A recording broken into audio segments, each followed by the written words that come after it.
Welcome to WeLearn, Virtual Learning Network. This is session number 19th of the subject Modern Indian Political Thought, and the chapter is Concept of Swaraj, Satyagraha and Critique of Western Civilization. Let's see the topics to be covered. Introduction, the civilizational justification and British rule, Gandhi's Hind Swaraj, Gandhi's critique of modern civilization, the political, economic and moral dimensions of Swaraj, more details, Gandhi's revised views on modern civilization and Swaraj, Satyagraha, some critical remarks on Gandhi's views. Let's see the introduction. You will mainly study about Gandhi's concepts of Swaraj and Satyagraha as well as his critique of Western civilization. The unit will familiarize you with the key concepts of Gandhian thought. The civilizational justification and British rule. Sir Jason Hicks, the British Home Secretary, said in 1924, "We did not conquer India for the benefit of Indians. We conquered India as an outlet for the good of Great Britain. We conquered India by the sword. We should hold it. We hold it as the finest outlet for British goods in general and for Lancashire cotton goods in particular." Some other British theorists and statesmen, however, maintained that they were in India not for their own benefit but for India's good.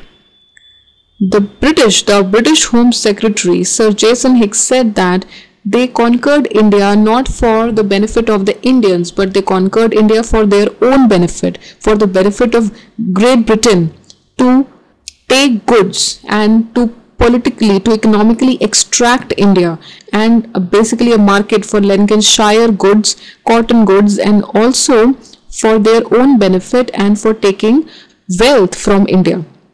But some British theorists and statesmen said that they were in India not for their own good but for India's good. Gandhi, moderates and extremists on the legitimacy of British rule. Before going on to analyze the features of Gandhi's unique standpoint, we must pause to note that it differed not only from Curzon's views but also from the views of the moderates and extremists within the Indian national movement. The moderates were opposed to the economic drain of India by British colonialism, but they believed in the cultural superiority of modern Western civilization. They were opposed that the Britishers should not drain they should not drain India of economic wealth, and they should also not rule India, but they said that the Western civilization, the Britishers, were culturally more superior. They had more influence. They had the values of democracy and sovereignty, and they were superior than the Indian civilization. They sought to bring about India's modernization and eventual independence through conventional political methods, for example, petitions and legislative actions. So the moderates, they said that there has to be modernization, there has to be India's independence, but through conventional political methods, that there has to be petitions, legislative actions, executive actions, and there has to be committees, but there should not be any revolt or any other movement. So peaceful and gradual changes were there. Gandhi's Hind Swaraj.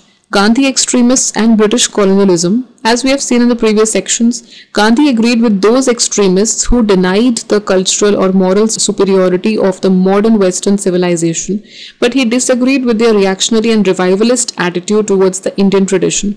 Gandhi did not agree with the reactionary and reformist attitude and the extremist or violent nature of the extremists to reform the Indian tradition, and also he was in agreement that the Western civilization was not superior with the extremists.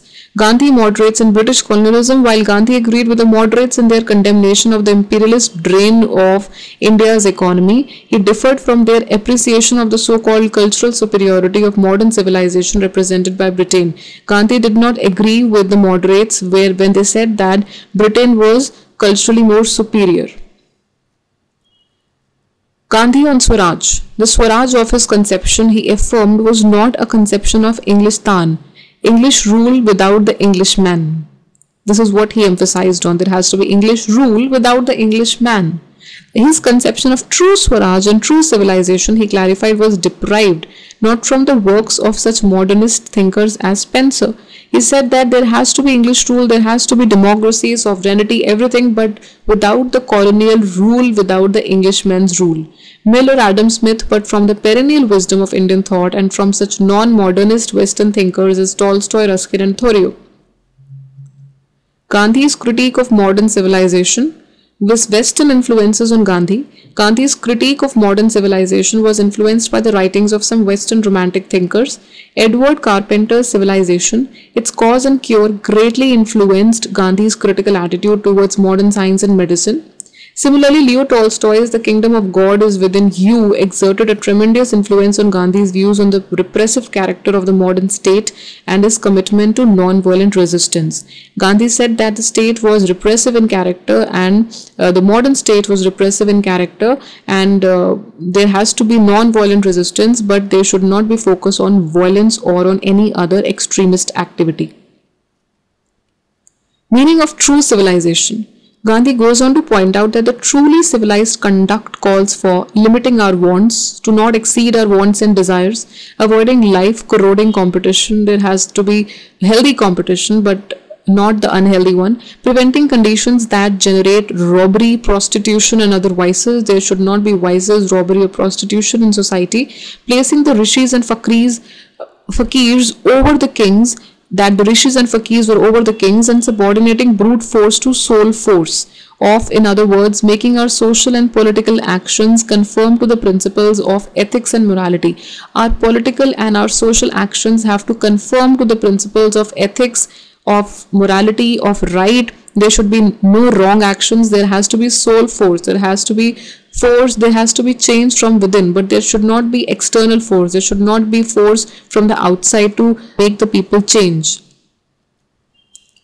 Critique of modern civilization. Gandhi also condemned modern civilization not because it was Western or scientific, but because it was materialistic and exploitative. It was materialistic, it emphasized on economic drain, imperialist drain, it was exploitative, it was not developmental in character. That is why Gandhi condemned the modern civilization. Speaking to the Meccano Club, Calcutta in August 1925, he said, "Do not for one moment consider that I condemn all that is Western. For the time being, I am dealing with the predominant character of modern civilization. Do not call it Western civilization, and the predominant character of modern civilization is exploitation of the weaker races of the earth. The predominant character of modern civilization is to dethrone God and enthrone materialism." He said that he did not condemn all the activities of the Western culture. He said that for the time being, I'm dealing with the predominant character of the modern civilization. He's dealing with it.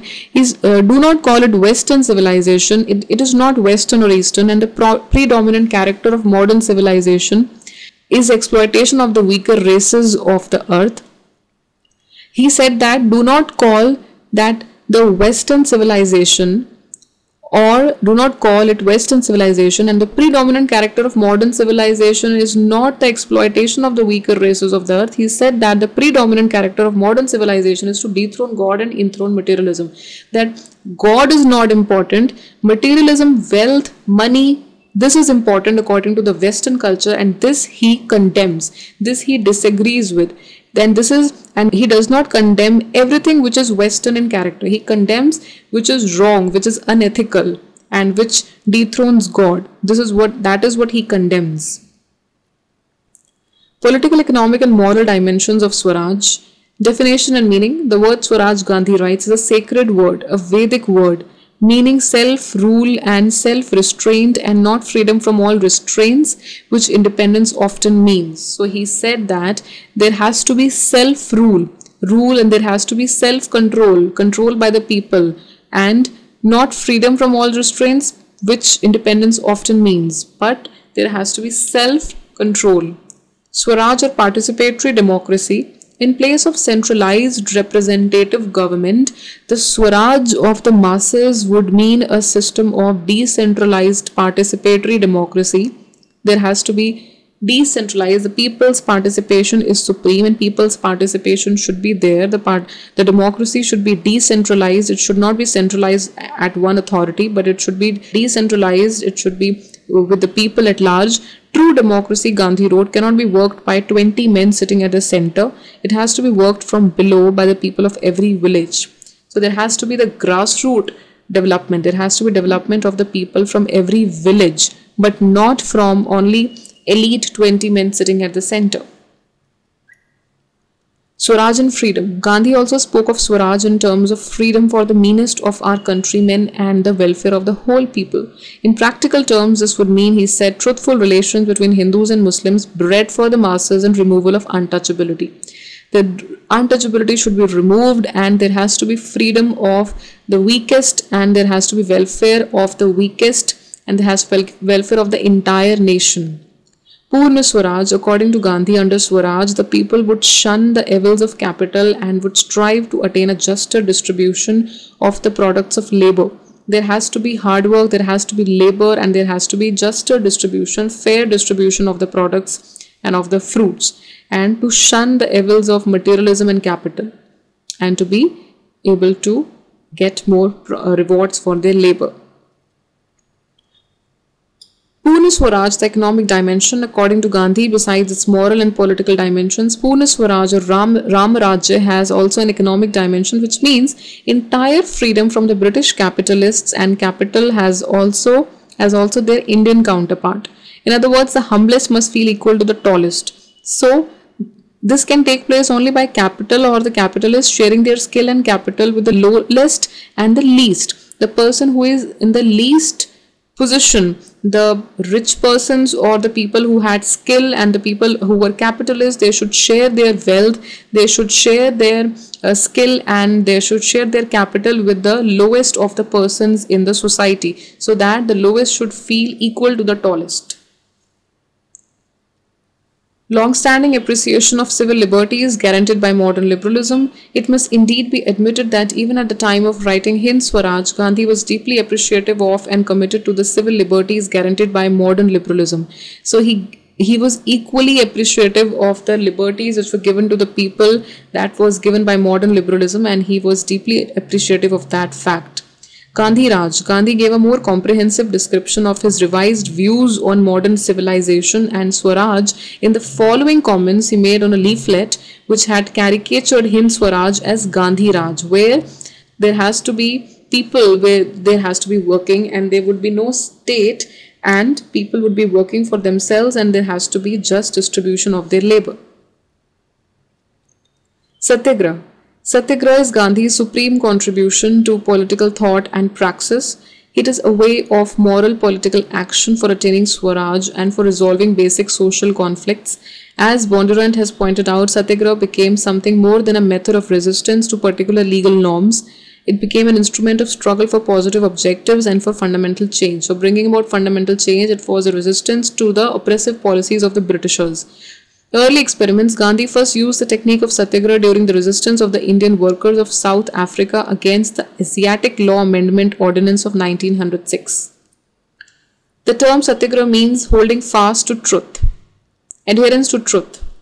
Explaining why he chose Satyagraha as his name for the resistance movement in South Africa, Gandhi wrote, "Truth, Satya, implies love and firmness. Agraha engenders and therefore serves as an anonym for force. There has to be no force, but there has to be love, and there has to be firmness."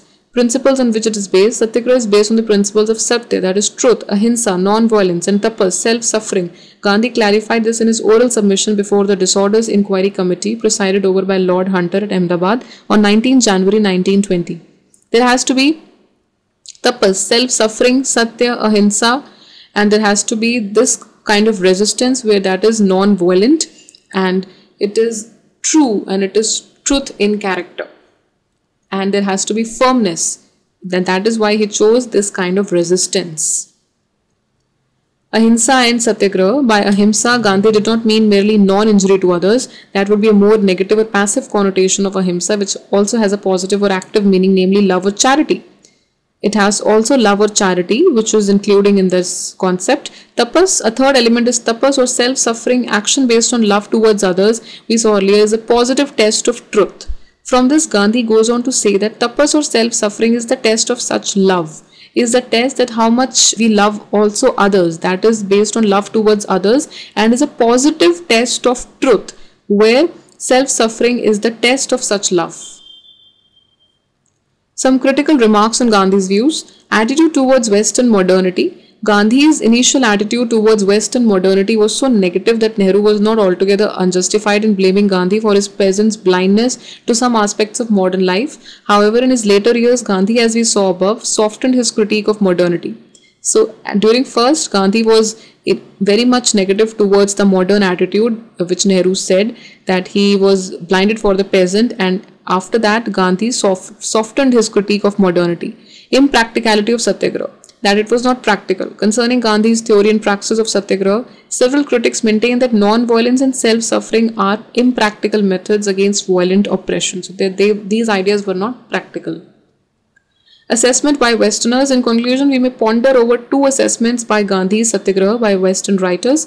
In his book Philosophies of India, H. Zimmer writes, Gandhi's program of Satyagraha is a serious, very brave, and potentially vastly powerful experiment in the ancient Hindu science of transcending the sphere of lower powers by entering that of the higher.